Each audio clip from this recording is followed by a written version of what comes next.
Bienvenue sur Simple Builds. Dans cette série sur la Honda Civic à 300 $, nous allons essayer de diagnostiquer le problème moteur aujourd'hui. Dans l'épisode 1, vous avez vu que nous avons refait les freins. Je vais aussi essayer de donner une belle couche de peinture fraîche sur les tambours arrière, puis nous allons voir ce que nous pouvons faire d'autre. Allons-y.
On va retirer les roues et repeindre les tambours à l'extérieur pour une finition argentée propre. Je montre un côté, puis ferai l'autre et vous le présenterez à la fin. On enlève la roue, on ponce, on prépare, on pulvérise, on met une couche d'après, puis de peinture résistante à la chaleur et je vous montre le résultat.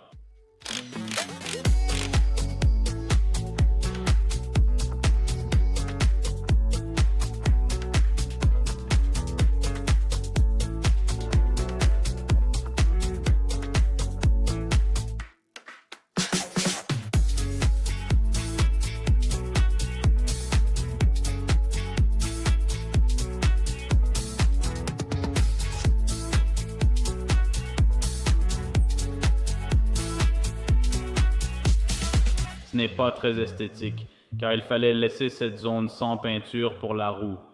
Si vous avez d'autres idées, dites-le moi en commentaire. J'ai choisi cette méthode car elle est rapide, simple et améliore un peu l'aspect. Une fois la roue remise, tout sera caché par la plaque arrière, donc inutile de peindre ici. Parce que vous pourriez risquer d'avoir une roue déséquilibrée car même une petite différence d'épaisseur sur cette surface de contact entre le tambour ici et l'arrière de la roue pourrait provoquer un balancement. Je ne veux pas que vous ayez ce genre de problème et je préfère que ce soit un peu moche quand la roue est enlevée parce que la plupart du temps, la roue devrait normalement être sur la voiture quand vous roulez.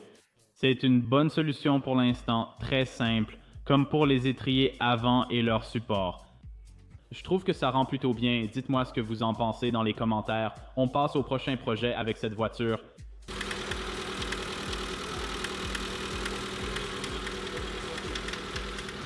D'accord, donc voici où on en est actuellement. On a enlevé, vous avez vu l'aile et les phares.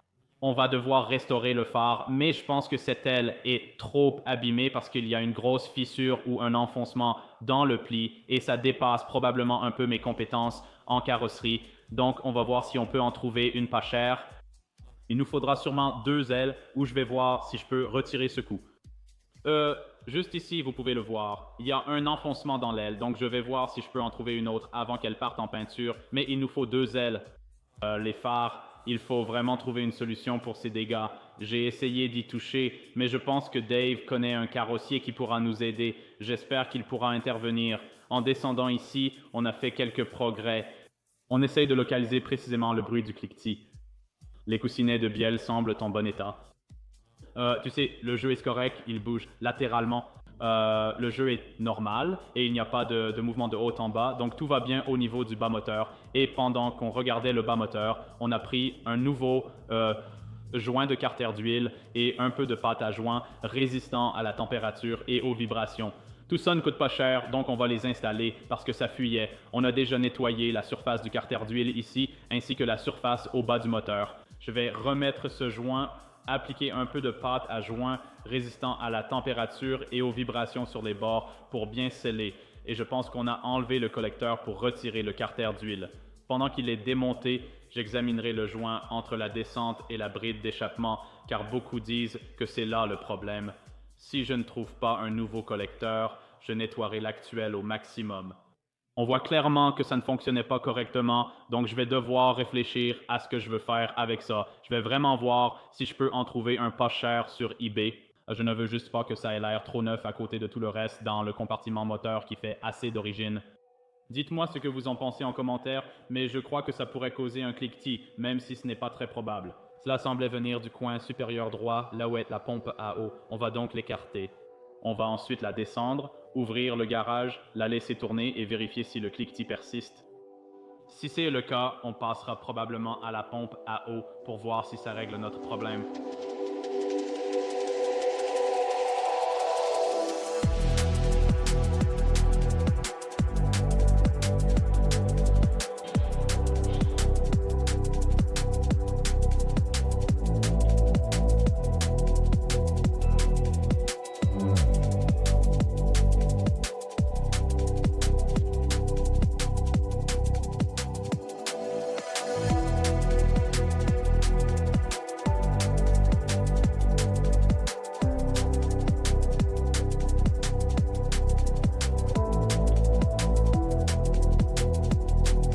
D'accord, on vient juste de finir avec le carter d'huile. Il faut suivre une séquence de serrage, comme vous avez pu le voir. Il y a genre 1, 2, 3, 4, 5, 6. Il faut faire toutes sortes de petits ajustements à 10 livres-pieds sur chaque boulon, donc ça devrait aller.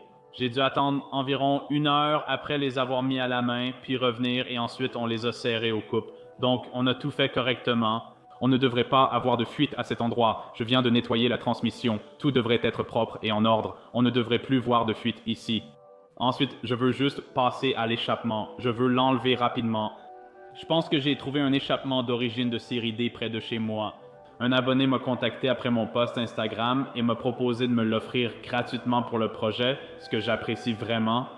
J'espère que ça marchera, même s'il y a beaucoup de trous. Ah, celui-là est soudé directement dessus, donc on va devoir voir si on peut le découper. C'est soudé directement au châssis, donc c'est toujours sympa. C'est probablement pour ça que ça vibre autant. Tu as des colliers de serrage ici et un matériau du genre ressort. Bien sûr, il y a aussi le classique collier de bricolage d'échappement.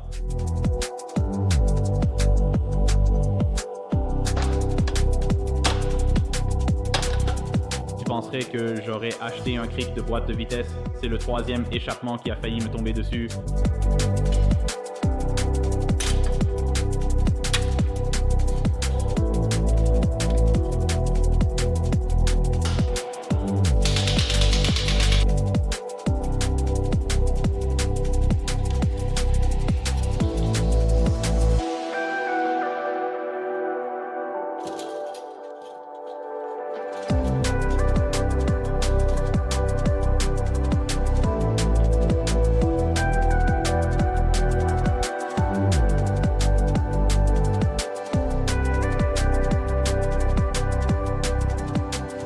Et pendant que je suis là-dessous, j'ai vu cette tringlerie de changement de vitesse juste ici. On dirait que c'est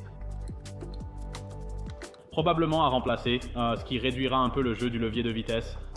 Ça va être intéressant. On va récupérer cette bague. Je veux aussi nettoyer un peu ici. Je vais juste découper ça. Découper ça bien droit pour que ce soit bien aligné, bien arrondi. C'est le lendemain et devinez quoi? Ça a marché. Voici mon abonné ici. Il n'est pas là. Il m'a dit de me garer ici et de prendre l'échappement. Regarde, c'est super. Merci, je suis Devin, je t'apprécie. Voyons si l'échappement rentre dans la M3. Voici la pièce d'origine, mais j'espère que ça va rentrer et bien fonctionner, ça en a l'air. Et si ce n'est pas le cas, on pourra la souder. Donc on a un beau tube droit ici et une section de silencieux d'origine. C'est un énorme succès. Mettons ça dans la voiture.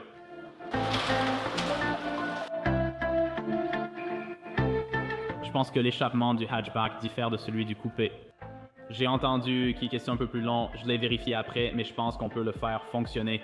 Celui-ci, évidemment, vous verrez qu'il est beaucoup plus gros et beaucoup plus bruyant. C'est un système de rechange ici. Voici le système d'origine, bien plus petit, ce qui est appréciable. Je souhaite limiter le bruit car j'utiliserai cette voiture quotidiennement. Et je veux que les gens puissent en faire ce qu'ils veulent. On va faire un essai à blanc et voir à quoi ça ressemble. Et ensuite, aucun problème pour un jeu de cartes à collectionner. Ils ont déjà fait ce genre de choses. Ils peuvent ajouter une pièce et rallonger ce silencieux pour l'adapter, mais je veux quand même voir si quelques-unes de ces pièces vont s'adapter ou bien combien de modifications il faudra faire pour que ce système d'origine ou celui du haillon fonctionne sur notre coupé. Alors alignons tout ça et voyons à quoi ça ressemble.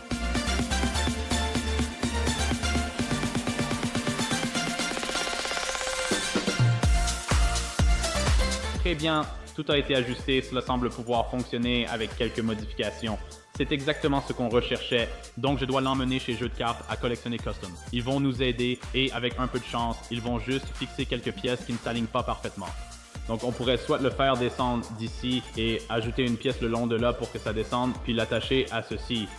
Tirer ça ici pour que l'embout d'échappement s'aligne quelque part par ici, comme ça ce n'est pas trop décalé. Une fois que ce support sera en place, alors cet embout d'échappement s'alignera parfaitement avec cette ouverture ici. Je suis honnête, je ne sais pas si ce sera utilisable, mais jeu de cartes à collectionner, custom pourra nous aider et dire voilà, si ça fonctionne ou s'il faut couper et souder. Et ensuite, mais ça descend droit au milieu et s'aligne parfaitement avec le collecteur. On l'a juste monté pour tester avec le collecteur, mais ça devrait aller. Ensuite, on va la redescendre, mettre un peu d'huile dedans et comme je l'ai dit, on va écouter pour voir si ce bruit de cliquetis dans l'échappement était le problème ou si c'était autre chose.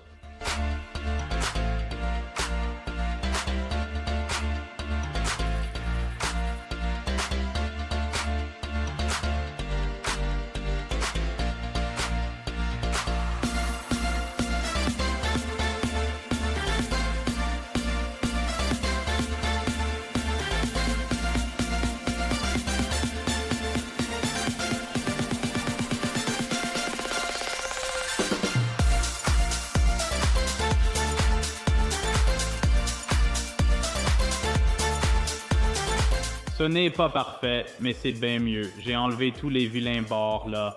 En y regardant maintenant, c'est encore un peu irrégulier. Je reviendrai sûrement pour essayer d'améliorer ça. À rendre la ligne plus lisse. On dirait qu'un gamin a tracé un demi-cercle. Une fois l'embout d'échappement posé et la voiture au sol, ce ne sera plus visible, sauf à hauteur des yeux. Nettoyons ça un peu, puis passons à la mise en huile et au démarrage.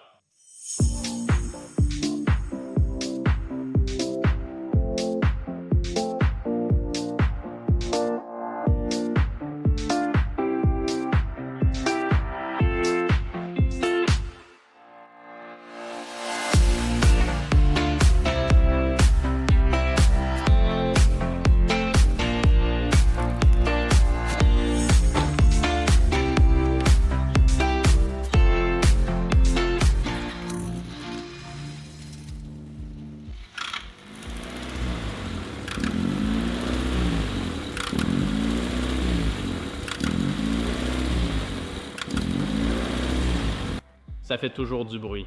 Je ne suis pas surpris, mais déçu. On va voir quoi faire. Je vais sans doute commander le kit de distribution avec la pompe à eau, car je pense que c'est elle qui est défectueuse, sans en être certain. Bon, on a une bonne et une mauvaise nouvelle. La bonne nouvelle, c'est que la pompe à eau est complètement en bon état, les roulements tournent bien, il n'y a aucune marque à l'intérieur près des pales, tout semble bon. La mauvaise nouvelle, c'est que ça veut dire que le problème vient probablement de la culasse. Donc, je ne voulais pas le faire, mais on va devoir déposer la culasse et voir ce qu'on trouve.